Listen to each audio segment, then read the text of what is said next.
Big hand everybody. दोस्तों, हमें इस बात को कहते हुए फख्र होता है, मोहतरम पवन खेड़ा साहब की शख्सियत मोहताज तारुफ नहीं है। हिंदुस्तान के टेलीविजन पर कांग्रेस की ताकत को जिस मजबूती के साथ, जिस जिम्मेदारी के साथ और जिसको बड़ी उसके दिल में दर्द है, जख्म है। पावर जो बिजली की यहाँ हालत है, वो दिल्ली तक उसकी खबरें आती हैं कि कोई एक मंत्री बैठा है जो आपकी बिजली चुरा रहा है। एक प्राइवेट सेक्टर के एक बड़े सेठ को बिजली का काम दे दिया और बिजली की जो हालत है ये हम जानते हैं। तो आपको नौकरी की चोट, आपके व्यवसाय की चोट, आपके पेट पर लात मारी है नरेंद्र मोदी ने। अगर आज हम दिल्ली से यहाँ आए हैं तो आपसे ये समझने आए हैं कि बताइए इनको क्या सजा दी जाए। आप बताइए इनको सजा कैसी दी जाए। 20 नवंबर को सजा देने का दिन आ जाएगा। क्या सजा देंगे आप लोग इनको?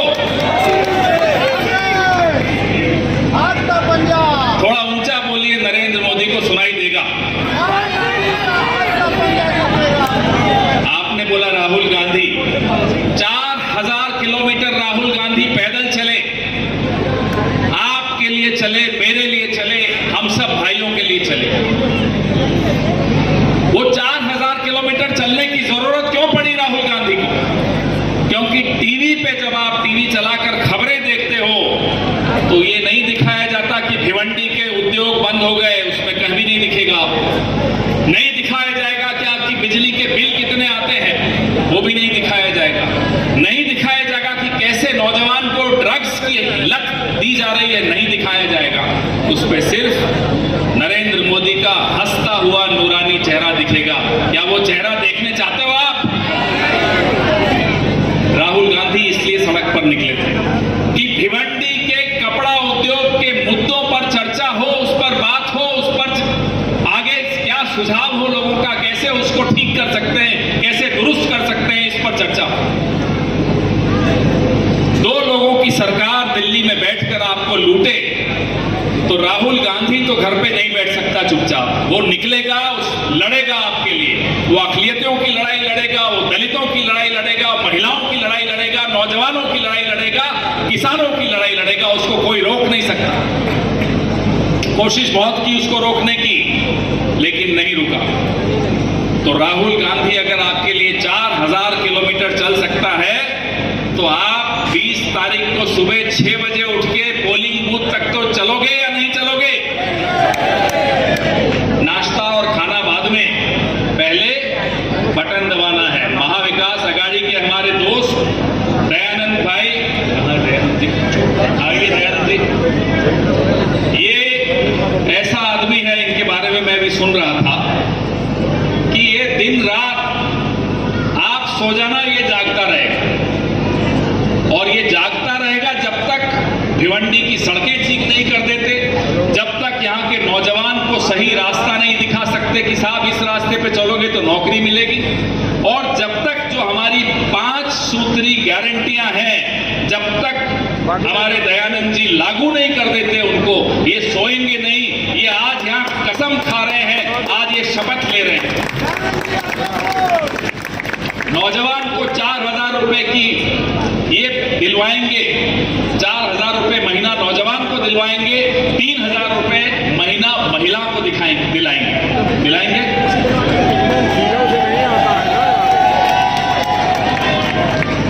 नेता वही होता है जो रात को सो नहीं पाता, जिनको आपने सरकार दी, जो चोर दरवाजे से सरकार बना रहे हैं, वो दिन को भी लूटते हैं, रात को भी लूटते हैं, आपको सोने भी नहीं देते, और उसके बाद आंखें और दिखाते हैं, नए नए नारे लेकर आते हैं। न हम बटेंगे, न हम कटेंगे, ये लिख लीजिए, और न हम डरेंगे, न हम मरेंगे। हम वो लोग नहीं है जो डरते हैं। मोदी जी को कह देना कहीं और जाकर डराए। डरते वो हैं हमारी इस एकता से, इस भाईचारे से वो डरते हैं, क्योंकि जब भी हम लोग एक होते हैं, भारतीय जनता पार्टी दूर दूर तक दिल्ली नहीं आ सकती। आज आप लोगों के हाथ में है इनके ये सारे नारे और इनकी ये ठसोट की ये खोखा सरकार, ये खोखेबाज भी हैं और ये धोखेबाज भी हैं। इनको अगर हराना है, एक हो जाइए, इनके नारों में मत आइए, इनके झांसे में मत आइए, इनसे डरिए मत। ये सबसे बड़े डरपोक हैं, मैं जानता हूं इनकी असलियत। और जो डराता है वो सबसे ज्यादा डरपोक होता है। तो इनकी बातों में मत आइएगा। बिल्कुल ठान लीजिए, दयानंद जी को आप वोट तो दे रहे हैं, वोट राहुल गांधी को मिल रहा है, वोट मल्लिकार्जुन खड़गे को मिल रहा है, इसलिए वोट आपकी ताकत है। 5 साल में एक बार आता है, गंवाना मत। और मैं आपको ये वादा करके जा रहा हूं, जब हमारी सरकार महाविकास आघाड़ी की बनेगी तो दयानंद जी को इतना काम मिल जाएगा कि वैसे ही ये सो नहीं पाएंगे। अब इशारा कर सकते हैं, इससे ज्यादा तो हम बोल नहीं सकते। कहां है दयानंद जी? इनको बहुत काम देने वाले हैं महाविकास आघाड़ी सरकार में। देख लीजिए शक्ल अच्छी तरह से।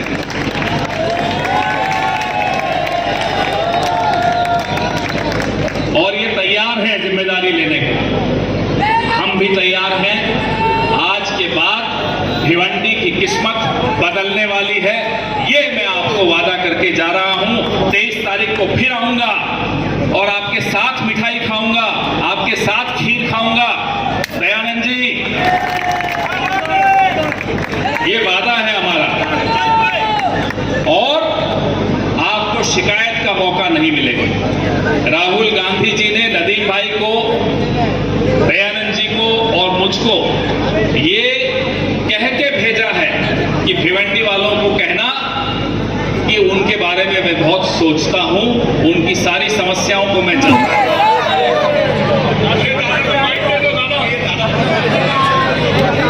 हेलो, मैं रिक्वेस्ट करूंगा हमारे उम्मीदवार दयानंद चोरगे जी से कि वो अपने ख्याल करें। एक बार तालियां बजाओ दयानंद चोरगे जी के लिए।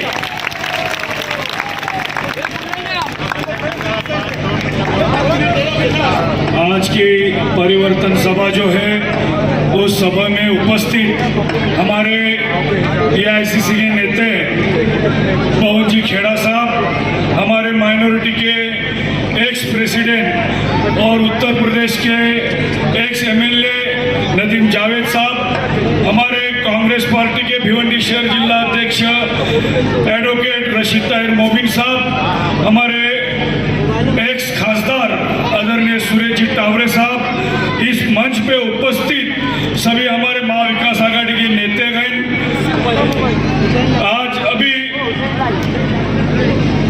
करीबन 5:30-6 बजे तक हमारे भिवंडी की ये सब पूरी हमारे आम जनता जो हमारी महाविकास आघाड़ी की यही सभा हुई थी, वो सभा को सुनने के लिए सब लोग आए थे। आज हमारे नेता ने जो हमसे वादा किया है वो मैं आपको बताना चाहता हूँ कि परसों हमारे जो राहुल जी ने जो 5 मुद्दा जो ये महाराष्ट्र के लिए दिया है, मैं उसकी कसम खाता हूँ कि जो 5 मुद्दे की दिए वो मैं पूरी करूँगा। हमारे जो भिवंडी के अंदर जो पावर लूम है, वो पावर लूम के लिए मैं आंदोलन और झगड़ा करूंगा सरकार में। जो टोरन पावर में हमारे भिवंडी की जनता जो तरस रही है, उसके लिए जो आने वाली जो सरकार है, महाविकास आघाड़ी की सरकार है, और उस सरकार के अंदर जो हमारा मुख्यमंत्री बनेगा, हमारा इस पावर लूम के लिए जो ऊर्जा मंत्री बनेगा, उसको निवेदन देके ये पावर लूम के ऊपर हम ताला लगाएंगे। और ये जो मैं आपको बता रहा हूँ कि टोरन पावर का जो उनका जो दादागिरी है, वो दादागिरी के लिए हम आपके साथ कटिबद्ध रहूंगा। उसका जो महिला है, महिलाओं के लिए लघु उद्योग लाऊंगा। हमारी भिवंडी के अंदर बहुत सारे युवा जो बेरोजगार है, उनको मैं रोजगार दूंगा। भिवंडी की जो सड़क है, वो सड़क के अंदर डंपिंग ग्राउंड है या सड़क है, वो मुझे दिख नहीं रहे, वो सड़क बना दूंगा। भिवंडी के अंदर जो विकास नहीं हुआ है वो मैं विकास करके दूंगा। आज 2014 से लेकर 2019 तक महाराष्ट्र के अंदर भाजपा की सरकार थी। आज 2019 में जब हम सरकार में बैठे थे, हमारी महाविकास आघाड़ी की जब सरकार हुई थी, उस टाइम 2 साल हमारी सरकार हुई थी। 2 साल में सिर्फ हमको 6 महीना मिला और 1.5 साल जो आपको सबको पता है कि पूरे वर्ल्ड में कोरोना की महामारी हुई थी, इसमें हमारे महाराष्ट्र के अंदर, हमारे पूरे देश के अंदर कोरोना महामारी हुई थी। और जो 1.5 साल जब कोरोना में हमारे जो नागरिक जो गुजर गए और उस टाइम हमारे जो सरकार थी, वो सरकार के अंदर हमारे सब मिनिस्टर जो कोरोना में सब जो भी उधर जाके जो कोरोना बचाने का जो प्रयास किया, और ये जो महायुति उस 1.5 साल के अंदर प्लानिंग करके जब कोरोना खत्म हुआ तो ये महायुति ने जो शिवसेना से एकनाथ शिंदे जब बाहर निकले तो उसने 50 खोखा देके ये सरकार धोखे से थी, ये सरकार धोखे से थी। आज सभी को पता है कि पूरे थाना के अंदर ना कोई लॉ कॉलेज है, ना कोई मेडिकल कॉलेज है, कोई ना एजुकेशन कॉलेज है, कोई ना इंजीनियर कॉलेज है। ये भिवंडी की स्थिति है, ये हमारे थाना की स्थिति है। मैं आपको वादा करता हूँ ये भिवंडी के अंदर 20 साल हुई कोई विकास नहीं हुआ। मैं आपको वादा करता हूँ अगर मैं चुन के आया और 2 साल में भिवंडी को आपको बदलाव नहीं दिखा, 2 साल के लिए 24 महीना रहता है। अगर 2 साल में भिवंडी को बदलाव आपको नहीं दिखी तो 25वें महीने में दयानंद चौके वादा करता मैं राजीनामा दूंगा। ये मैंने पद का मैं आश्वासन देकर बोलता हूँ। मेरा शब्द समाप्त कर। जय हिंद, जय महाराष्ट्र। शहर के प्रथम महापौर आदरणीय सुरेश जी लावरे साहब और शहर के पहले एमपी सुरेश लावरे साहब हमारे बीच हैं, हमसे मोहब्बत करते हैं, भिवंडी वालों से मोहब्बत करते हैं और हमेशा ये पैगाम देते हैं कि जिंदगी इस पर फिदा है, ये हमारी जान है, जिंदगी इस पर फिदा है।